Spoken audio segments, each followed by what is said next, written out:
ఇప్పుడు వరకు మనం 2 డోసెస్ ఆఫ్ వ్యాక్సిన్‌లు వేసుకున్నాం కదా సార్. దీని నుంచి ప్రికాషనరీగా తీసుకోవటం కోసం మనం ఇంకొక డోస్ ఆఫ్ వ్యాక్సిన్ ఏసుకోవచ్చా? ఇప్పుడు ప్రస్తుతానికి మాకున్న సమాచారం ప్రకారం మళ్ళీ వ్యాక్సిన్ వేసుకోవాల్సిన పని లేదు. ఎందుకంటే వ్యాక్సిన్ మనం బాగా వేసుకున్నాము అంటే 50% దాటిపోయింది. ప్లస్ హెర్డ్ ఇమ్యూనిటీ అంటే వాళ్ళకి తెలియకుండా కూడా వైరస్ బాడీలోకి వెళ్ళిపోయి ఆ ఇమ్యూనిటీ వచ్చి ఉంటుంది. సో ఇలా హెర్డ్ ఇమ్యూనిటీ కానీ అంటే న్యాచురల్ ఇమ్యూనిటీ, హెర్డ్ ఇమ్యూనిటీ కానీ తర్వాత ఈ వ్యాక్సిన్లు వేసుకున్న ఇమ్యూనిటీ కానీ వీటిలో దాదాపుగా మన పాపులేషన్ అంతా బాగానే ప్రొటెక్ట్ అయి ఉన్నారు.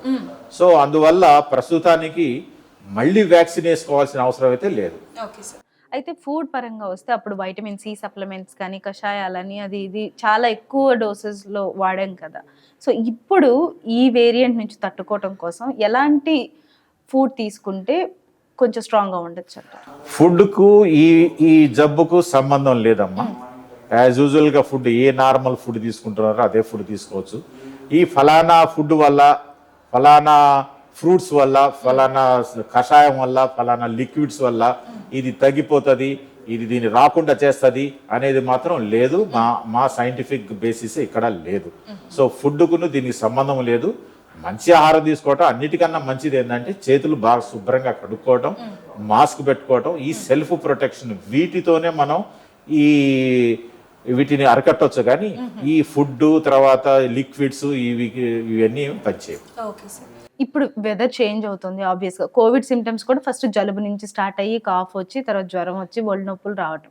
వీటి నుంచి కోవిడ్‌ని మనం ఎలా ఎగ్జాగరేట్ చేసుకుని ఇది కోవిడే మనం టెస్ట్ చేసుకోవాలి, ఇలాంటి జాగ్రత్తలు తీసుకోవాలి అని తెలుసుకోవాలి?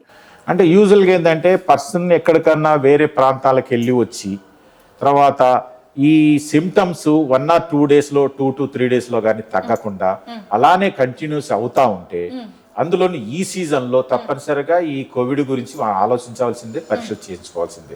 అంటే వీటిని డిఫరెన్షియేట్ చేయటం మాత్రం ఇనీషియల్గా కష్టం అవుతుంది. సో అందుకని ఏం చేయాలంటే ఏజ్డ్ పర్సన్స్ తర్వాత నేను చెప్పినట్టుగా ఇమ్యూనో డెఫిషియన్సీ కండిషన్ ఉన్న వాళ్ళు ఇలాంటి సిమ్టమ్స్ వచ్చినప్పుడు వీళ్ళు వెంటనే టెస్టులు చేయించుకోవాలి. అసలు కోవిడ్ ఉందా లేదా అనేది వీళ్ళు నిర్ధారించుకోవాలి. సో మిగిలిన వాళ్ళు యంగ్స్టర్స్ కానీ తర్వాత మంచి అథ్లెట్స్ కానీ ఎక్సర్సైజ్ చేసేవాళ్ళు ఎలాంటి రుగ్మతలు లేని వాళ్ళు ఏంటంటే 2-3 డేస్ ఇది సిమ్టమ్స్ మామూలు మెడిసిన్స్తో తగ్గిందా లేదా చూసుకోవాలి. ఒకవేళ తగ్గకపోతే వెంటనే ఈ కోవిడ్ ఉందా లేదా అని నిర్ధారించుకోవాలి.